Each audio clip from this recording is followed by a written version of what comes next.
mention po, sir, kanina na yung 20 pesos na bigas, Oo. per kilo na bigas. Oo. Kailan po kaya yun i-expect natin na marirealize? May ano po ba tayo? May timetable po tayo for this? Yesterday, if not sooner. Lahat ng timetable ko, yesterday, if not sooner. Lahat yan, ASAP. I don't know. We'll see. We'll see. Kasi minamalas din tayo sa weather. Kaya hindi mo matiyak kung ano yung magiging production, ano yung magiging supply.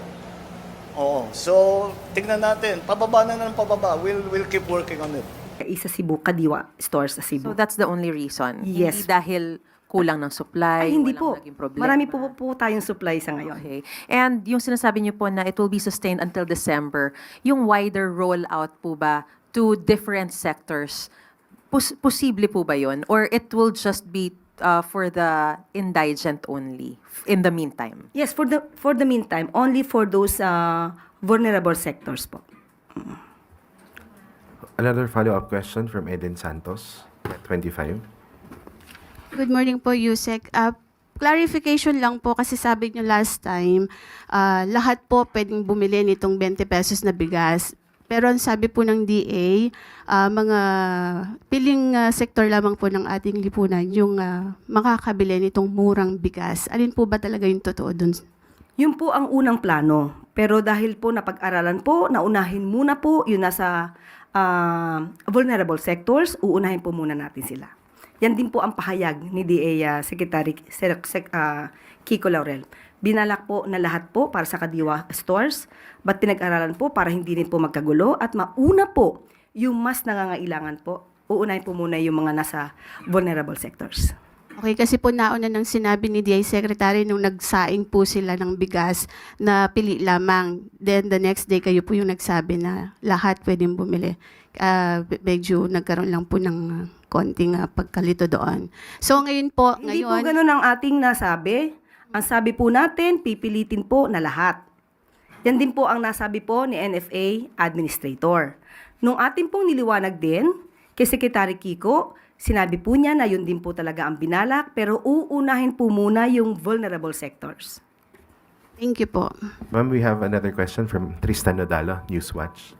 Hi, Yusek. On another topic naman po, just yesterday, the defense team of former President Rodrigo Duterte formally asked the ICC pretrial chamber to dismiss or drop the case against the former president, citing lack of jurisdiction and legal basis. And may sinabi rin po sila doon sa kanilang letter na meron daw pong supposed letter from President Marcos stating his administration would not assist the court. Can the palace confirm if such letters exist na hindi raw po makikipag-cooperate yung Marcos admin sa ICC? Isa po yung kasi sa binanggit nung defense team doon sa pag-ask nila na ma-drop yung charges against the former president. Kung ang depensa nila ay walang jurisdiction ng ICC, then that's part of due process. Let them be. At kung ano ang magiging tugon po dito ng ICC, nasa kamay na po yan ng ICC. With regard to the letter, wala po ako sa ngayon, kung meron man, patungkol sa letter na yan. Ang letter po ba ay sinasabing hindi makikialam ang Marcos administration sa gagawin ng ICC? Kahit siguro po walang letter, hindi naman po talaga tayo makikialam kung ano po ang magiging mandato ng ICC. Pero hindi po worried ang palace, for example, that those statements of not cooperating with the ICC would weaken the charges against the president, a former president? It has been said many times na hindi naman po tayo nakikipag-cooperate sa ICC. Dahil nga po, as of now, wala pa pong jurisdiction ang ICC sa bansang Pilipinas. Thank you po. Next question, Eden Santos, Net 25.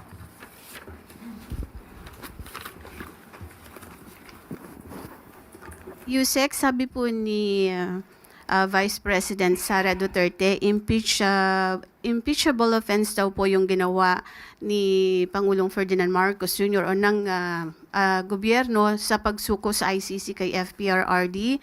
At hindi po ba nababahala dito si Pangulong Marcos na baka pwede rin pong maibalik sa kanya at pwede siyang kasuhan po ng impeachment or pwede siyang ma-impeach sa ground po ng sinasabi niyang betrayal of public trust. So ang tanong kung nababahala ang Pangulo, hindi po. Next question. Magandang umaga sa inyong lahat mga mahal kong mga kababayan. Grabe na naman itong nakita nating mga viral na issue ngayon. Ang pagbebenta ng bigas. Mukhang na-scam daw ito mga kababayan at ipapatigil na ang pagbebenta. Aba, matindi ito mga kababayan.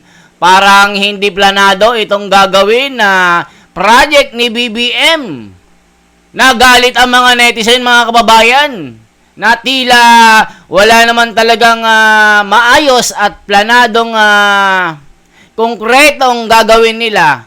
Basta-basta na lang maglungsad ng pagbebenta ng bigas na 20 na dating panaginip lang, na dati ng patay, ay binuhay. At isa pang kinagalit ng mga netizen, mga kababayan, maliwanag na isa daw uri ng bot buying itong bigas na ito. At isa pang kinagalit ng mga tao na nakakita dito ay yung plastic bag na binabalutan ng bigas. Mukha ni BBM. Aba, matindi mga kababayan. Tila naramdaman ng mga netizen gustong magpataas ng rating itong si Pangulong Bongbong Marcos na talagang lumagapak mula sa langit sa sobrang taas mga kababayan, bumulusok pababa ng lupa. Eto na mga kababayan, hindi na natin papatagalin pa ito sapagkat napakaraming nang gagalaiting mga taong bayan dito.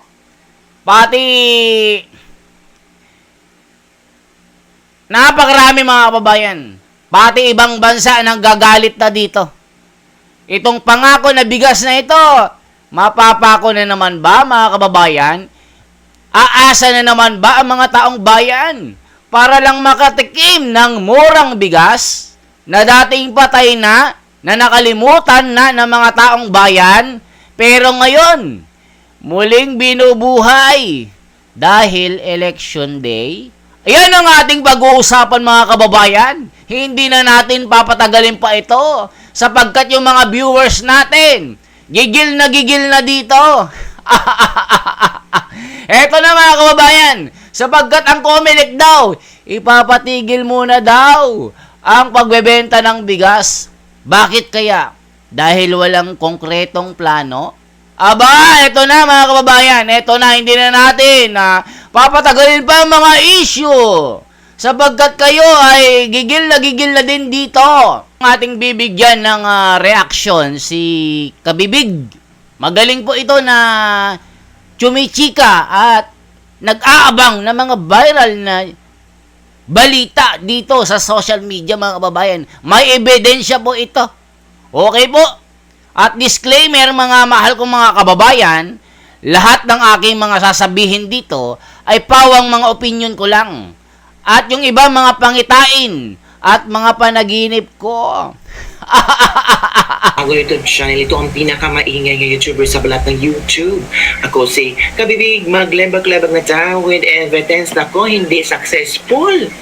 Hindi successful yung pagbebenta ng 20 pesos per kilo na bigas. Kasi pinahihinto, pinasususpend ito ng Department of Agriculture. Bakit? Tapos, si BBM binatikos ng mga tao kasi nilalagyan ng kanyang mukha ang plastic bag na pinagsisidlan ng 20 pesos na kilo ng bigas. Naku, si BBM talaga. Gusto talagang ipakita niya na proyekto niya itong 20 pesos na kilo ng bigas. Nako po mga kababayan, grabe naman ito. Gusto talagang magpataas ng rating. Dahil mababa ito mga kababayan. Ibinalita pa ng isang mainstream media na baka daw tumaas ang rating ng Pangulo. baka daw raragasan sa pagtaas. Aba, matindi dahil ba dito sa bigas na ito? Pero itinigil. Naku po mga kababayan, nanggagalaiti ang mga netizen. Bakit itinigil ito mga kababayan? Aba, matindi. Na hindi naman sustainable, na parang band-aid lang din. Ayan, nagagatos BBM. Oy, so unahin natin ha, itong Department of Agriculture suspend sale of 20 pesos na bigas after first day rule out. Sige, i-share ko sa inyo ang tignan natin kung bakit nga ba pinahihinto nila. Ano bang rason? Hindi ba effective? Hindi ba pinagkaguluhan? Hindi ba pinipilahan? Let's watch this mga kabibig ha. Ito na. Pinilahan ang unang araw ng pagbebenta ng 20 pesos kada kilong bigas. Pero hanggang ngayon lang muna yan at pagkatapos ng eleksyon na itutuloy dahil sa ban sa ayuda sa loob ng 10 araw bago ang eleksyon. Nakatutok si Alan Domingo ng GMA Regional TV. Maaga pa lang, mahaba na ang pila para sa NFA price na 20 pesos lang kada kilo. Akala namin hindi ito apektado sa COMELEC na ban. Akala namin nga ipagpatuloy lang, di ba? So, part pa rin ba ito ng ayuda? Kasi yung 20 pesos kilo na bigas, hindi naman ito ayuda eh. So, inamin na ng COMELEC na ayuda to? Ipagpangalang ng mga bigas mula sa sako ay nagkaabang na sa Kapitolyo sina Jenilyn at Gina. 10 kilos ang limit nila sa sakataw para 2 weeks o sa kasi 10 kilos pala, akala namin unlimited. Hindi pala unlimited itong 20 pesos na kilo na bigas. Hanggang 10 kilo lang palang pwede mong bilhin. 2 weeks na o grabe. mana. Humot ka yun ang bugas, tag 20 o, tara o. Pilipik. Saan lagi bato? Way bato, oy. Limitado sa 10 kilo kada tao ang pinibilhin at mga vulnerable sector lang ang pwedeng bintahan tulad ng mga senior citizen, solo parent at PWD. So hindi pala ito pangkalahatan. Selected lang pala ang pwedeng bumili ng 20 pesos na kilo na bigas. O mga kababayan, hindi pala panglahatan ito.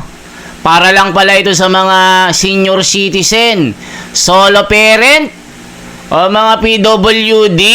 Nako po, akala naman natin pangkalahatan ito na sinabi nila na pwedeng bumili lahat ng mga tao, kahit sino, mahirap mayaman. Pero selective lang pala. Bakit mga kababayan? Nako po, eto na ang sinasabi natin na walang plano-plano basta maka-project na pangako na pako ngayon binuhay. Itong bigas na ito, nako po, aasa na naman ang mga Pilipino na gutom sa bigas na ito. Akala namin pangkalahatan ito. Akala namin ito na yung promise ni BBM na mabibili ito sa mga publikong merkado na every now and then pwede kang bumili. Hindi pala. Sabi na iba, gimmick lang yan. Oo, gimmick lang yan kasi kung talagang pampubliko yan, kung talagang pangkalahatan yan, dapat sana makikita natin sa market. Hindi pala. May specific na lugar din pala yan. Para din yung kadiwa. Okay raman, depende naman siguro sa pagluto. 500 sako rin lang ang ibininta ngayong Labor Day sa Cebu Province. Ang buhatan sa NFA karon, gi-collaborate na tanang mga source regions nga mo augment para masustiniran kining gikinahanglanon ning maong programa. Mismo si Agriculture Secretary Francisco Chulo Real Jr. ang isa sa mga nanguna sa paglulunsad ng proyekto at nagsaing panabigas sa paggiit na wala ang problema sa mga ibinibenta. Talagang nakatutok yung Pangulo natin ng ating bansa dito sa proyekto nito at sinusuportahan talaga ito ng tuloy-tuloy. Kinumpirma rin niyang bukas ay hindi muna magbibenta ng 20 pesos kada kilong bigas at itutuloy ito pagkatapos ng eleksyon alinsunod sa pahayag ng COMELEC. To be on the safe side, siyempre ayaw din naman natin na makasuhan. Mula sa GMA Regional TV at GMA So yun, kabibig. ipinapatigil nila, it's because election daw. Stop muna ang ayuda. Pinatikos ng mga ordinaryong Pilipino ang pagsisimula ng bintahan ng 20 pesos kada kilong bigas ng Department of Agriculture sa Cebu City. Pero paglilinaw nila, hindi ito dahil sa presyo, kundi dahil sa political o manong motibo sa Nako likod nito. po! Galit ang maraming matapos makita ang pagmumukha ni Marcos Jr. Nako po! Sa packaging, kahit pondo naman ng taong bayan ang ginamit sa Nako. implementasyon ng naturang programa.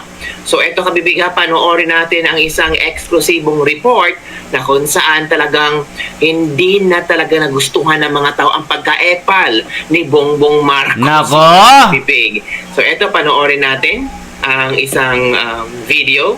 Let's watch this video. Imbes na matuwa, ay nagalit ang taong bayan sa pagsisimula ng 20 pesos kada kilong bigas ng Department of Agriculture sa Cebu City. Ang dahilan, sa halip na magsilbing konkretong tugon sa kagutuman, ang programa itinawag na propaganda matapos ilagay ang mukha ni Marcos Jr. sa packaging ng bigas.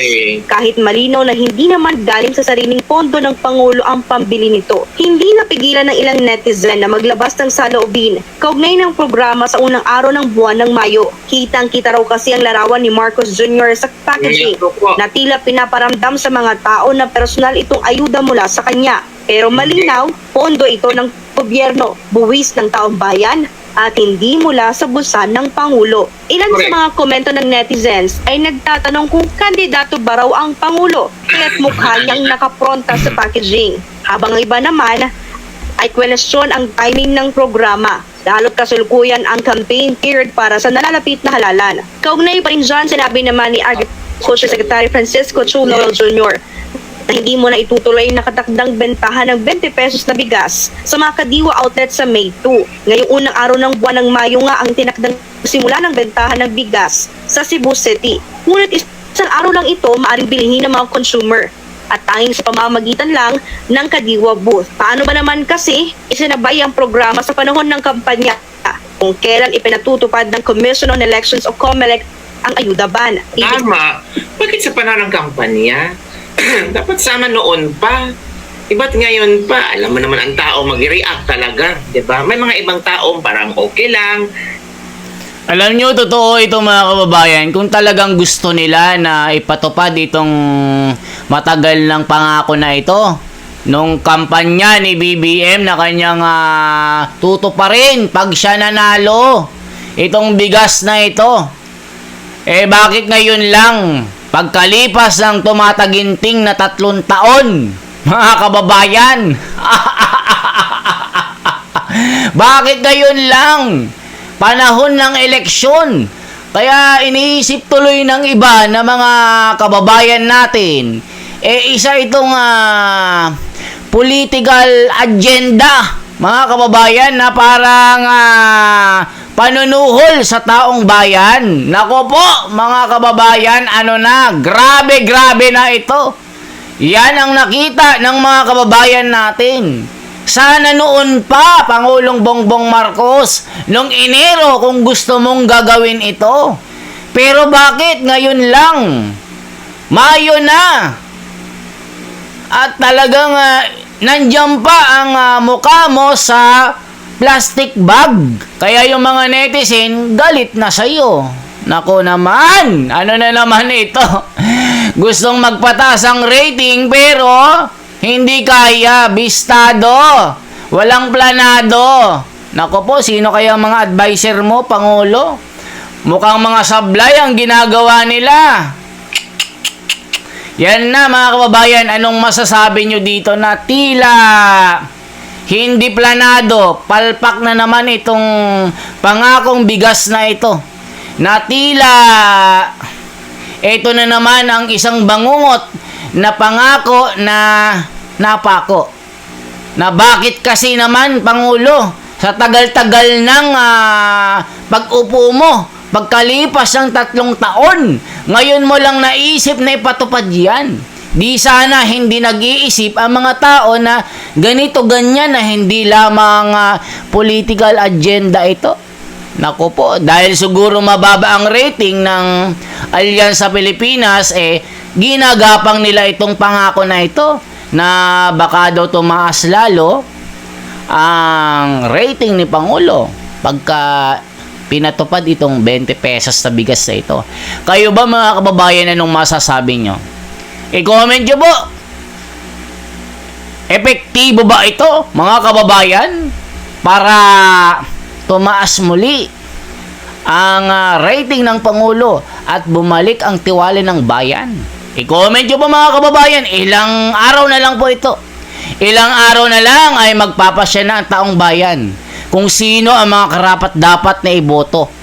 Sino-sino ang mga magmamahal sa bayan na hindi lamang sariling bulsa ang kanilang aatupagin. Hindi pag-aaway ang kanilang gagawin. Hindi ang kanilang layunin ay pabagsakin ang kanilang mga kaaway. Diba, pinadakip nila si PRRD. Ayan, nagalit ang taong bayan. Kaya mga kababayan, kayo na pong bahalang humusga. Ano po ang dapat yung gawin? Ano po ang mga reaction nyo? Ito po si The Wonders sa Philippines. Pa-like at pa-share po. At isang suporta na subscribe button. Mabuhay po. Vote wisely po. Huwag magbenta ng boto. Kasi ang mapapahamak po ang mga Pilipino. Dahil yung mga pera na binibigay ng mga yan, 10% ang kanilang kukunin sa kaban ng bayan. Kaya lalong maghihirap ang bayan kasi binebenta nyo yung mga boto nyo. Kaya mga kababayan, gamitin natin ang ating karapatan para bumoto ng mga nararapat na politiko. Mabuhay po.